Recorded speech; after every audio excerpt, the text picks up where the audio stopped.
భారత్ జీవిత sketch Maitreya ఇలా అంటాడు, ప్రభూ, ఇప్పుడు నేను భరత్ అనే రాజు జీవితం నుండి అనేక కథలు వినాలనుకుంటున్నాను. అతను పుణ్యభూమిలో జన్మించాడు మరియు ఎల్లప్పుడూ భగవంతుని గురించి ఆలోచిస్తాడు. అప్పుడు కూడా అతను ఎందుకు మోక్షాన్ని పొందలేకపోయాడు? అతను తన తరువాతి జన్మలో ఏమి చేశాడు? బ్రాహ్మణుడిగా. పరాశరుడు ఇలా అంటాడు, భరత్ అనే రాజు ఎప్పుడూ భగవంతుని గురించి ఆలోచించేవాడు. సాల్గ్రామంలో చాలా కాలం ఉన్నాడు. అక్కడ భగవంతుని నామాలను పఠిస్తూ ఆయన పూజల కోసం రకరకాల పదార్థాలను సేకరించేవారు. అంతే తప్ప ఆయన ఏం చేయలేదు. ఒకరోజు అతను నదిలో స్నానం చేస్తుండగా ఎదురుగా ఉన్న ఒడ్డుకు ఒక దుప్పి వచ్చింది. ఆమె గర్భం చివరి దశలో ఉంది. ఆమె నీరు త్రాగుతుండగా ఆమె వెనుక అడవిలో ఎక్కడో సింహం గర్జించింది.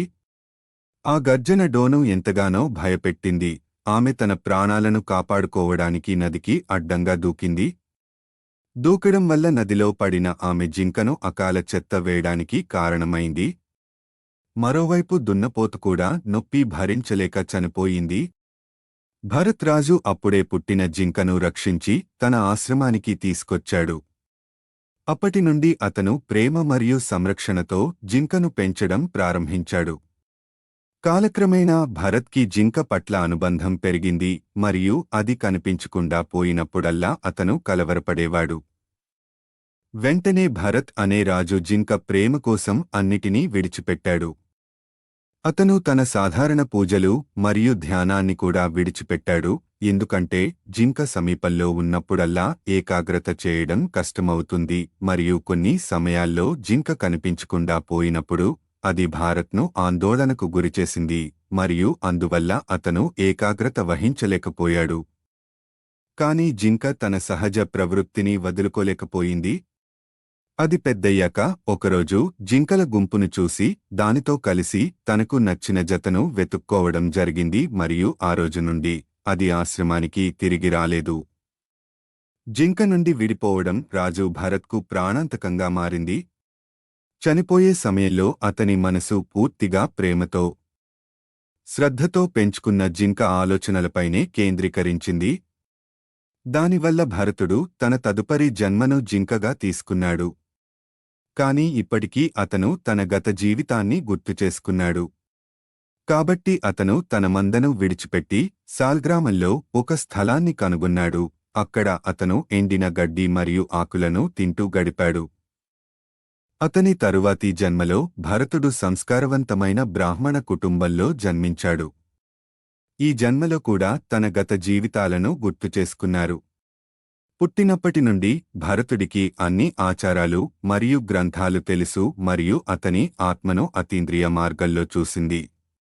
అందువల్ల అతని థ్రెడ్ వేడుక తర్వాత కూడా అతను తన విద్యను చేపట్టలేదు. అధ్యాపకులు కూడా అతడికి చదువు పట్ల ఆసక్తిని రేకెత్తించడంలో విఫలమయ్యారు. భరత్ అక్కడక్కడ తిరుగుతూ గుడ్డలు ధరించి తోటి బ్రాహ్మణులు మరియు గ్రామ ప్రజలచే అవమానించబడ్డాడు. ఆ విధంగా భరత్ ఇతరుల చికిత్స పట్ల ఉదాసీనంగా ఉండి తనకు లభించే కొద్దిపాటి ఆహారాన్ని భరించేవాడు. అతని తండ్రి చనిపోయిన తరువాత అతని సోదరులు అతనిని పొలాల్లో కష్టపడి తినడానికి కొంచెం ఇచ్చారు. అతని జడత్వం కారణంగా అతను జడభారత్ అని పిలువబడ్డాడు. ఒక రాత్రి జడభరత్ తన పొలాలను కాపలాగా ఉంచినప్పుడు రాజు యొక్క సైన్యాధిపతి వృషత్రాజు అతన్ని పట్టుకుని తీసుకువెళ్లాడు. మహాకాళి దేవి ముందు అతన్ని బలి ఇవ్వాలనుకున్నాడు రాజు.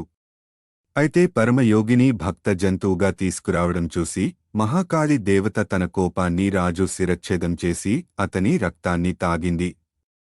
తరువాత జరిగిన మరొక సంఘటనలో సౌవీర్ రాజు మత ప్రబోధం కోసం ఋషి కపిల్ను సందర్శించడానికి పల్లకిలో ప్రయాణిస్తున్నాడు. యాదృచ్ఛికంగా ఒక వ్యక్తి తన పల్లకిని మోసుకెళ్లడానికి పడిపోవడంతో ఇతర వాహకాలు చూసి జడభారత్ను బలవంతంగా పల్లకిని మోసే పనిలో నిమగ్నం చేయడానికి పట్టుకున్నారు. నడుస్తుంటే జడభరత్ ఏ ప్రాణికి పాదాలు పడకుండా జాగ్రత్తలు తీసుకుంటున్నాడు. కాబట్టి అతను చాలా నెమ్మదిగా కదులుతున్నప్పుడు ఇతర క్యారియర్లు వేగంగా నడుస్తున్నాయి. దాని ఫలితంగా పల్లకీ కుదుపుగా కదులుతోంది. రాజుకు చికాకు కలిగిస్తుంది. ఆ కుదుపునకు గల కారణాలను రాజు వాహకులను అడిగి తెలుసుకున్నాడు. కొత్త రిక్రూట్మెంట్ చాలా నెమ్మదిగా కదులుతున్నందున ఇది జరిగిందని క్యారియర్లు అతనికి తెలియజేశారు. రాజు జడభరత్ని అరిచాడు, నువ్వు చాలా బుర్రగా కనిపిస్తున్నావు. నీకు తగినంత బలం లేదా? చిన్న పని నీకు అలసిపోతుందా? జడభరత్ అన్నాడు. ఓ రాజా! నేను బొత్తిగా లేను, నీ పల్లకీని మోయెను. నాకు అలసట లేదు, శ్రమించాల్సిన అవసరం లేదు. రాజు ఇలా అన్నాడు, నువ్వు బుర్రగా ఉన్నావు మరియు నా పల్లకీ కూడా నీ భుజంపైనే ఉంది. భారాన్ని మోయడం ఎవరినైనా అలసిపోతుంది. అలాంటప్పుడు నువ్వు ఇతరుల నుండి ఎలా భిన్నంగా ఉన్నావు? జడభరత్ అన్నాడు. ఓ రాజా! ముందుగా చెప్పు, నువ్వు ప్రత్యక్షంగా ఏమి చూస్తున్నావు? నేను నీ పల్లకీని మోస్తున్నానని నీ మాట కూడా అర్థరహితం. ఇప్పుడు నేను చెప్పేది వినండి. నా పాదాలు రెండూ భూమిపైనే ఉన్నాయి. పాదాలు తొడలు మరియు తొడల మీద బొడ్డు, బొడ్డుపై ఛాతీ, భుజాలు మరియు చేతులు ఉన్నాయి. మీ పల్లకీ భుజాలపై ఉంది. నేను ఏ భారాన్ని మోస్తున్నానో? మీరు పల్లకీలో ఉన్నారు మరియు నేను భూమిపై ఉన్నాను అనే అర్థం లేని పదాలు. ప్రాణులన్నీ, నీవు మరియు నేనన్నీ 5 మూలాధారాలచే నిర్వహించబడుతున్నాయి. మన సద్గుణాలు కూడా మన క్రియచే నియంత్రించబడతాయి. కార్యం మాత్రమే అజ్ఞానం నుండి పుడుతుంది. ఆత్మ స్వచ్ఛమైనది, అధోకరణం చెందనిది, ప్రశాంతత, అవ్యక్తం మరియు అన్ని ప్రకృతికి అతీతం. ఇదే ఆత్మ సమస్త జీవరాశిలో వ్యాపించి ఉంది. అది ఎదగదు, కుళ్ళిపోదు. అప్పుడే ఎందుకు చెప్పావు నేను బుర్రగా ఉన్నాను అని? నా భుజాలపై ఛాతీబొడ్డు తొడల మీద, పాదాల మీద విశ్రమించే ఈ పల్లకి నాకు భారంగా మారితే అది నీకు భారం కూడా కావచ్చు. ఇలా జీవరాశులన్నీ ఈ పల్లకినే కాదు, పర్వతాలు, చెట్లు, ఇళ్ళు, భూమిని కూడా మోస్తున్నాయి అంటూ జడభరత్ మౌనం వహించాడు. పల్లకీని మోస్తూనే ఉన్నాడు. రాజు ఒక్కసారిగా పల్లకి దిగి జడభరతుని పాదాలపై పడి ఇలా అన్నాడు, ఓ బ్రాహ్మణ! ఈ పల్లకీని వదిలి ఈ వేషం ఎందుకు తీసుకున్నావో చెప్పు. ఎవరు నువ్వు? ఇక్కడికి రావడానికి కారణం ఏమిటి? నాకు ఆతృతగా ఉంది. నీ గురించి తెలుసుకోవాలని.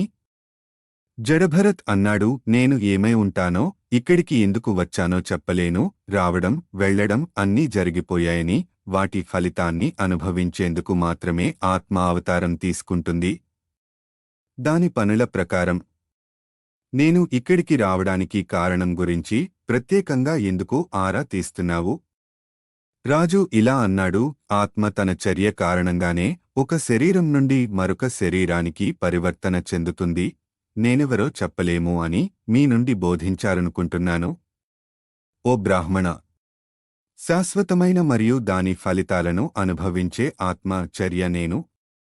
ఈ అహం యొక్క గుర్తు ఆత్మలో లోపానికి కారణం కాదు. జడభరత్ అన్నాడు, మాటలు ఆత్మలో ఎటువంటి లోపాన్ని కలిగించవు అని మీరు చెప్పింది నిజమే. కాని పదాల రూపంలో వ్యక్తీకరించబడిన అహంకారమే ఆత్మలో లోపానికి కారణం. అదే మరియు ఒకే ఆత్మ ప్రతి ఒక్కరిలో ఉన్నప్పుడు స్వాధీన పదాలు అర్థం లేనివి. నువ్వే రాజువి, ఇది పల్లకి, వారే వాహకులు, వారే కర్తలు. ఓ రాజా! ఈ పదాలలో దేనికీ అర్థం లేదు. ఈ పల్లకి ఏదో చెట్టు నుండి లభించిన కలపతో చేయబడింది కాబట్టి అది ఏమి చేయాలో చెప్పు. పల్లకి లేదా కలప అని పిలుస్తారు. రాజు చెట్టుపై కూర్చున్నాడని ఎవరూ అనరు. నిర్దిష్ట కట్టడం వల్లనే చెక్క కుప్ప పల్లకి ఆకారాన్ని సంతరించుకుంది. చర్య యొక్క ఉద్దేశ్యంతో అదే ఆత్మను గుర్తిస్తారు. భౌతికంగా పురుషుడిగా, స్త్రీగా, ఆవుగా, మేకగా, గుర్రంగా, ఏనుగుగా, పక్షిగా లేదా చెట్టుగా. కాని నిజానికి ఆత్మ వాటిలో ఏదీ కాదు. సంపద, రాజు, రాజ్యం, రాజు సైన్యం మరియు మీరు కలిగి ఉన్న అన్ని ఇతర వస్తువులు వాస్తవం కాదు. అవి ఊహలు. సబ్జెక్ట్స్ కోసం మీరు రాజు, కొడుకు కోసం మీరు తండ్రి, భార్య కోసం మీరు భర్త మరియు ఆమె పిల్లలకు తండ్రి. ఓ రాజా! నాకు చెప్పండి, నేను మిమ్మల్ని ఏ విధంగా సంబోధించాలి? మీరు ఈ నామవాచకాలలో దేనికైనా భిన్నంగా ఉన్నారా? అందుచేత నేను ఎవరు అని ఆలోచించేటప్పుడు ఎల్లప్పుడూ జాగ్రత్తగా ఉండండి. ఓ రాజా! ఆత్మ చాలా విభిన్న పాత్రలలో అమర్చబడి ఉంది. దాని నిజమైన గుర్తింపును ప్రత్యేకంగా చెప్పడం చాలా కష్టం. బట్ మీకు ఈ వీడియో నచ్చితే లైక్ చేయండి, షేర్ చేయండి, సబ్స్క్రైబ్ చేయండి.